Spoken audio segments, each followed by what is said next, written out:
Today, we're digging into a technical analysis report on NIO stock. It's a swing trading strategy focused on the price action around that $5 psychological floor, laying out buy levels, stops, and targets. So let's jump right in. The analysis has this really strong core idea that NIO is building a consolidation base around $5. And the bullish case rests on this divergence between the stock price, which is lagging, and the fundamentals, which are improving. Specifically that Q3 revenue number, up 16%? Exactly. But the main point here is that the analytical conviction for the buy zone, that's 4085 to 505, it would be so much stronger if that fundamental divergence was moved from the catalyst watch section right into the core rationale. You know, when I first looked at this, I did wonder if that was strictly necessary. I mean, for a pure technical trader, a tight risk-to-reward ratio like this one, that could be enough justification on its own, right? That's a fair point if the goal was just a quick scalp. But this analysis, it implies something more. It talks about smart money accumulation. Ah, so it's a valuation play. It's supposed to be. And that's the weakness. The current logic for the buy zone, it leans so heavily on the psych level and the risk profile. But that 16% revenue growth, it's treated like a side note, an afterthought. And that just disconnects the whole thing. It separates the what, the technical entry, from the why, the core value argument for why big money should even be looking at this level. Precisely. If the whole thesis is that smart money is getting in, you have to anchor the entry with the reason why they're getting in. Otherwise, $5 is just another number on a chart. It has no real weight. It could break on any given Tuesday. So the analysis needs to explicitly connect that technical floor at $5 to the valuation implied by that 16% growth. It creates a much more robust foundation. Okay, so let's get practical. How do we actually do that? How do we weave those two ideas together in the analysis? Well, the suggestion is to quantify it. Go beyond just saying revenue is up. Right. Quantify how that 16% revenue jump actually impacts a key valuation metric. And for a high-growth EV stock like NIO, where earnings can be, all over the place, Price to sales is the obvious choice. price to sales is a perfect anchor here, much more than a PE ratio. Why PS specifically? Because it directly measures the market cap against that top-line growth. It's pure. Using PS, the analysis can actually demonstrate that the $5 level represents a mathematical discount relative to its recent growth. I see. So the risk isn't just technically limited by the stop loss. It's fundamentally limited by the valuation. It reframes the entire trade. That's a much more powerful argument. It makes the stop loss, that quarter point of risk, the point where the market is basically saying your fundamental thesis is wrong. Yes. And you could even frame the 485 low differently. It's not just a support break. It's a technical price that invalidates the 16% growth story. That's good. If it hits that price, the market is voting no on the recent growth. The whole bullish idea just crumbles. It really adds weight and, frankly, urgency to that stop loss. It moves the whole thing from just observing a chart to making a real high-conviction statement on valuation. Speaking of high conviction, that same precision needs to carry over to the indicators. Let's talk about the RSI then. Yeah. I noticed the report mentions the RSI is, and I'm quoting, likely hovering near oversold territory 30 to 40 range on the daily chart. Now, to really elevate this report, that kind of soft language needs to be replaced with hard data points. It's the language that's the issue here, 100%. Likely hovering, a 10-point range? It's too vague. It completely undercuts the conviction you need for this kind of contrarian trade. I mean, we're talking about a strategy built on super tight risk management.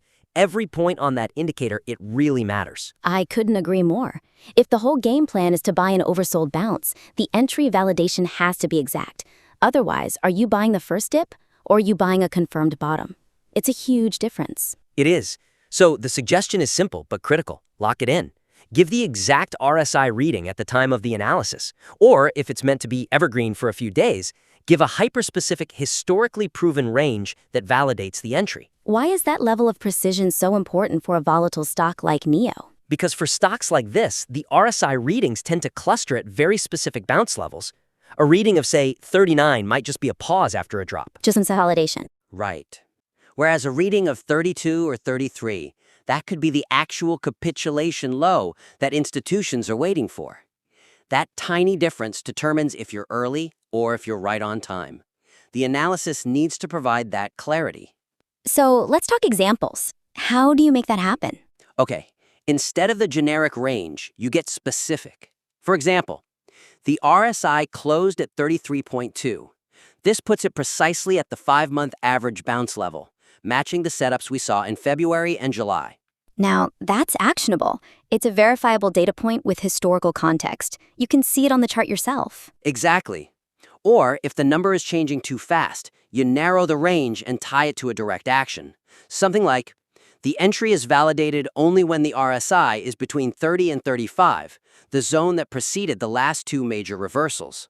That's so much better. It kills the ambiguity of likely hovering and gives a clear operational rule. It's that shift, from casual observation to a quantifiable, verifiable metric.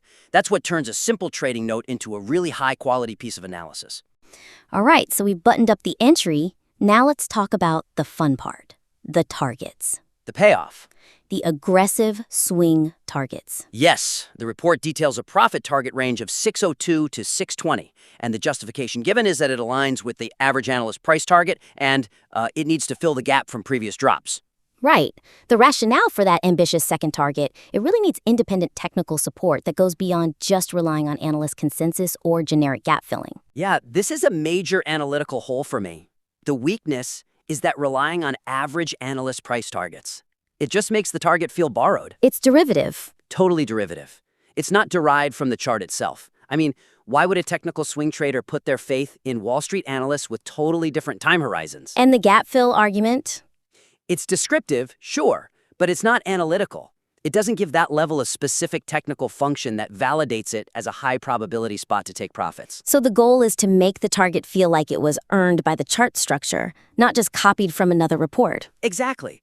So the suggestion is to bring in another, more advanced technical tool, something like a specific Fibonacci level or a measured move projection. Okay. That would give the target its own independent weight. It shows that the potential is inherent in the price action, regardless of what analysts are saying. So for a big reversal coming out of a base like this, which tools would give you the most confidence in defining that upper range? Well, you want tools that connect the current base back to the prior trend damage. So first, you could define 602 as the specific 50% Fibonacci retracement level. Measured from the prior major high down to these recent lows? Exactly. That's a classic globally recognized resistance zone. Technical traders see that and they understand it instantly. It gives the target immediate credibility. Okay, that anchors it to the larger structure. What about confirming the momentum that's building in the base right now? For that, you use a measured move. You take the depth of the consolidation base itself. The range is 20 cents from 485 to 505. You project that energy upward. If you can show how, say, a 5 or 6 times extension of that base momentum lands you right inside that 602 to 620 window, then you've tied the aggressive target directly to the energy being built up right now. it's a powerful 1-2 punch. You use the fib to define the historical ceiling and the measured move to confirm the momentum needed to reach it. That's a complete justification. It is. But all that potential upside means nothing if the risk isn't managed just as well. We have to make sure that stop loss is more robust than just a line in the sand. Let's transition to risk management then. The report highlights the stop loss, a hard close below 475. The logic is that's the point where the $5 support has clearly failed. It's a tight stop, which is good. The level itself is fine. It's well-defined. But the definition is, well, it's vulnerable to noise.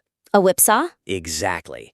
The weakness is that defining the break purely on price ignores a sudden macro event or just a quick flash dip. You could get stopped out on a shakeout right before the real move begins. And that is the most frustrating thing in trading. Getting whipsawed out kills your capital and your confidence for the next setup. It's the worst. So the suggestion is to connect that 475 stop to a specific volume condition, or maybe a failure in the broader market context. That helps protect against noise and ensures the exit is based on confirmed selling pressure. So add a confirmation filter. Volume seems like the most direct way to confirm a breakdown is real. It is. So, for example, you could modify the rule to hard close below 475 on volume exceeding 1.5 times the 20-day average. I like that. That defines a volume-confirmed breakdown.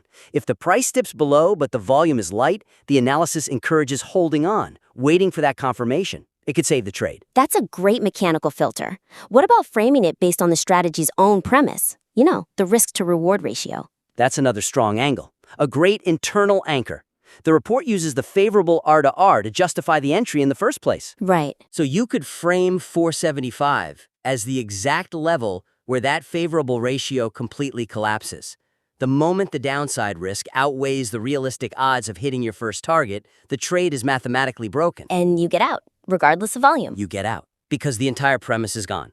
By adding those two layers, volume confirmation and the R-to-R calculation, you've turned a simple price level into a much more sophisticated multi-factor exit strategy. This analysis report, it has a fantastic foundation. The levels for the NIO strategy are clear and well-defined.